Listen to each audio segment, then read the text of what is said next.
Hello दोस्तों, मेरा नाम है शिव शंकर गुप्ता। आप सभी का शिवा क्लासेस में स्वागत है।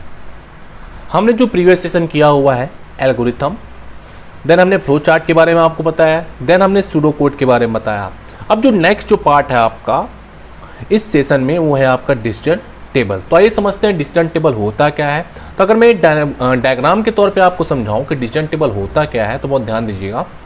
एक डिसीजन टेबल एक प्रॉब्लम्स की वर्ड स्टेटमेंट को टेबल के रूप में स्पष्ट और निश्चित रूप से परिभाषित करता है, वही क्या कहलाता है आपका डिसीजन टेबल। मतलब जो भी प्रॉब्लम्स हैं उस प्रॉब्लम्स के वर्ड स्टेटमेंट को किस फॉर्म में दर्शाया जाए, टेबल फॉर्म में दर्शाया जाए, वो क्या कहलाता है आपका डिसीजन टेबल। तो आइए हम इसे थोड़ा और डिटेल में पढ़ते हैं और ये डिसीजन टेबल होता क्या है ये समझते हैं जी। अब ये देखिए डिसीजन टेबल के बारे में मैंने एक शॉर्ट नोट्स प्रिपेयर किया आप लोग के लिए। A decision table is a graphical method for explaining the logic of making decision in tabular format। तो डिसीजन टेबल क्या है? ग्राफिकल मेथड है for explaining the logic of making decision. जो डिसीजन मेकिंग है उसके लॉजिक को explain करने के लिए उसे मैं टेबुलर फॉर्म में दिखा रहा हूँ। किस फॉर्म में? टेबुलर फॉर्मेट में। और क्या कह सकते हैं हम इसे डिसीजन टेबल को? It is a set of condition plus set of action and different combination of decision. तो यहाँ पे एक चीज़ और हमें ध्यान देना है दोस्तों कि ये जो डिसीजन टेबल की हम बात करते हैं तो डिसीजन टेबल क्या है? Set of condition and set of action and different combination of decision को हम क्या कहते हैं? डिसीजन टेबल कहते हैं। आगे देखिएगा जो नेक्स्ट पॉइंट है आपका, it is a matrix representation of logic of decision which specify the possible condition for decision and resulting action. तो जो भी डिसीजन के लॉजिक होंगे, लॉजिक ऑफ डिसीजन होंगे, उसका मैट्रिक्स रिप्रेजेंटेशन होगा जो यह स्पेसिफाई करेगा जो पॉसिबल कंडीशंस हैं किसी डिसीजन के लिए और जो पॉसिबल रिजल्टिंग एक्शन है, उस सारी चीज़ों का ब्यौरा आपको कहाँ पर मिलेगा? मैट्रिक्स रिप्रेजेंटेशन में मिलेगा। आइए चलिए आगे बढ़ते हैं हम। जी दोस्तों, जो डिसीजन टेबल है उसको दो भागों में डिवाइड किया गया है। एक पहला कंडीशन, दूसरा एक्शन। अब चलिए समझते हैं कंडीशन होता क्या है। अब कंडीशन क्या होता है ध्यान दीजिएगा। The condition part specify all condition that are applied to the inputted data. ये जो कंडीशन पार्ट है पूरे सभी कंडीशन को स्पेसिफाई करेगा और सभी इनपुट जो डेटा हो रहे हैं, इनपुटेड डेटा उसमें अप्लाई किए जाएंगे। इसके भी दो पार्ट हैं, इसके भी दो पार्ट होते हैं। एक होता है कंडीशन स्टब और एक होता है कंडीशन एंट्री। तो ये समझते हैं कंडीशन स्टब क्या होता है। It describe the condition that exist in program logic. ये कंडीशन को डिस्क्राइब करेगा जो प्रोग्राम लॉजिक में एग्जिस्ट कर रहा है। दूसरा है condition entry. It provides answer to question ask in the condition ask in the condition term. अब ये देखिए क्या प्रोवाइड कर रहा है? Answer to question, answer to the question asked in the condition term. जो कंडीशन टर्म में जो कंडीशन जो है आस्क किए जा रहे हैं उसके लिए वो आंसर टू क्वेश्चन प्रोवाइड करा रहा है, वो कंडीशन एंट्री है। अब जो नेक्स्ट जो पार्ट होता है दोस्तों वो होता है एक्शन। अब चलिए एक्शन क्या होता है समझते हैं। द एक्शन इज आल्सो सब डिवाइडेड इनटू टू पार्ट्स, एक एक्शन स्टब, एक एक्शन एंट्री। तो आइए समझते हैं क्या होता है ये दोनों।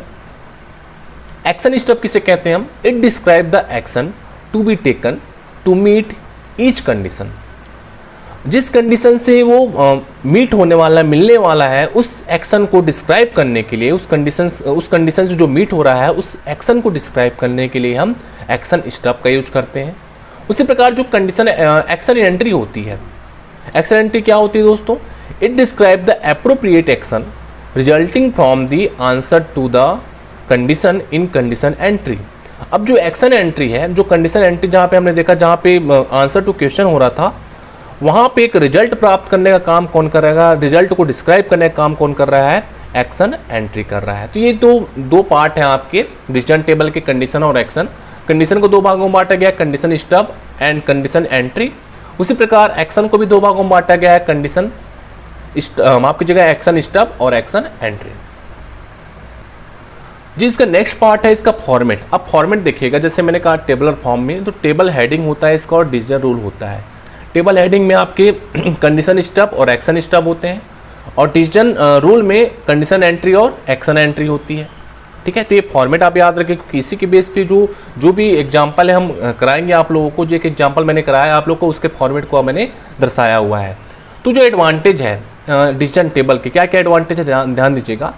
It provides compact representation of decision making process. It is easier to understand particular path. It can be change according to situation के अकॉर्डिंग ये चेंज होता रहेगा। नेक्स्ट है आपका this are best suited for calculating commissions और inventory control procedure. ठीक है, calculating commissions और इन्वेंट्री कंट्रोल प्रोसीजर के लिए बेस्ट सुटेड है। Last one is the structure of decision table promotes a logically complete and consistent problem definition. जो भी problem definition है उसे कंप्लीटली लॉजिकली और कंसिस्टेंट प्रमोट करने का काम करेगा आपका डिसीजन टेबल करेगा। तो ये रहा आपका एडवांटेज। अब हम आते हैं इसके डिसएडवांटेज पे। अब डिसएडवांटेज क्या क्या है ध्यान दीजिएगा। देखिए डिसएडवांटेज की हम बात करते हैं। It can not express the complete sequence of operation to solve a problem.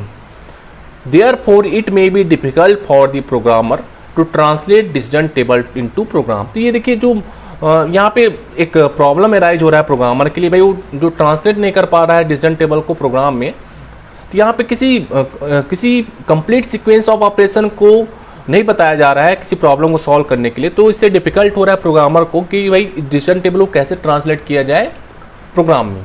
और क्या डिसएडवांटेज है, if there are too many alternatives it is difficult to list in decision table. तो बहुत सारे अल्टरनेटिव्स होंगे तो वहाँ पे हमें डिजिटल टेबल में लिस्टिंग करने में डिफिकल्टी आती है।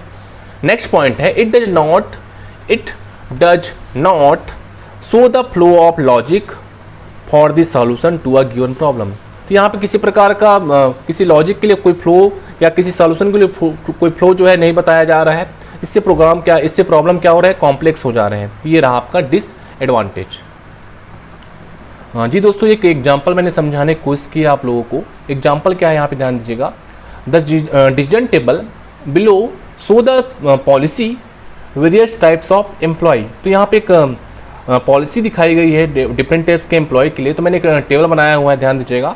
ये पहला पॉइंट देखिए जहाँ पे पॉलिसी और प्रोसेस का नाम दिया हुआ है, जहाँ पे आपको डिफरेंट टाइप्स के यहाँ पे पॉलिसी दिख रहे होंगे। एम्प्लॉय टाइप, हावर्स वर्क, पे बेस सैलरी, पे हॉलिडे वेज, पे over time, produce absent report. और ये रूल्स भी है देखिए। ठीक है, ये रूल्स हैं। टोटल 4 रूल्स यहाँ पे डिफाइन किए गए हैं। यहाँ पे ध्यान दीजिएगा कितने टाइम वर्क किए गए ये बताया गया है यहाँ पे। तो मैंने बस ये दिखाने की कोशिश किया स्टूडेंट किस प्रकार से आप डिसीजन टेबल बनाते हैं किसी पॉलिसी या प्रोसेस का। तो जहाँ पे मैं डिफरेंट टाइप्स के एम्प्लॉय को दिखाना चाह रहा हूँ, कितने कोई एम्प्लॉय किस टाइप का, जैसे सैलरीड एम्प्लॉयड के लिए मैंने एस दे दिया है। जैसे एच के लिए हॉली मतलब कितने टाइम वो वर्क करना है उसके लिए मैंने यहाँ पे दे दिया है। ठीक है, तो ये डिफरेंट टाइप से कंडीशन मैंने यहाँ पे दिखाए हुए हैं, रूल्स दिखाए गए हैं। तो यहाँ पे देखिए जो एम्प्लॉय टाइप है और कितने टाइम वर्क कर रहा है उसको मैंने कंडीशन में दिया है। एक्शन क्या है यहाँ पे, पे बेस सैलरी, पे हॉलिडे वेज, पे over time, produce absence report, ये सारे आपके एक्शन में आएंगे। एक्शन एंट्री ये वाला पार्ट है, ये वाला पार्ट आपका जो है एक्शन एंट्री कहलाता है और ये वाला आपका कंडीशन अल्टरनेटिव कहलाता है। तो आप ये एग्जाम्पल है अपने एग्जाम में बता सकते हैं जो आपकी बेहतरीन के लिए स्टूडेंट। ठीक है, तो आज क्लास में हमने यही सीखा कि किस प्रकार से हम डिसीजन टेबल क्रिएट करते हैं। तो डिसीजन टेबल इसी प्रकार से क्रिएट किया जाता है और बहुत सारे मेथड होते हैं बनाने के। ठीक है, मतलब बहुत सारे एग्जाम्पल हो सकते हैं आपके बनाने के लिए। तो हमने यही एग्जाम्पल लिया जो आपके बेहतरीन के लिए स्टूडेंट, जहाँ पे मैंने सारी चीज़ों को बताया, कंडीशन, एक्शंस, कंडीशन अल्टरनेटिव्स और कंडीशन एंट्रीज को बताया है। तो आज की क्लास से बस हमने यही सीखा कि भाई डिसीजन टेबल होता क्या है। ठीक है दोस्तों, तो इसी प्रकार के वीडियो लेक्चर के लिए फॉलो करते रहे शिवा क्लासेस को, और कोई भी नोटिफिकेशन आपको प्राप्त होते रहें उसके लिए आपको नोटिफिकेशन बेल ऑन करना होगा और शिवा क्लासेस को लाइक, शेयर एंड सब्सक्राइब करते रहें। ठीक है दोस्तों, तो अभी के लिए बस इतना ही। चलिए ठीक है, थैंक यू क्लास।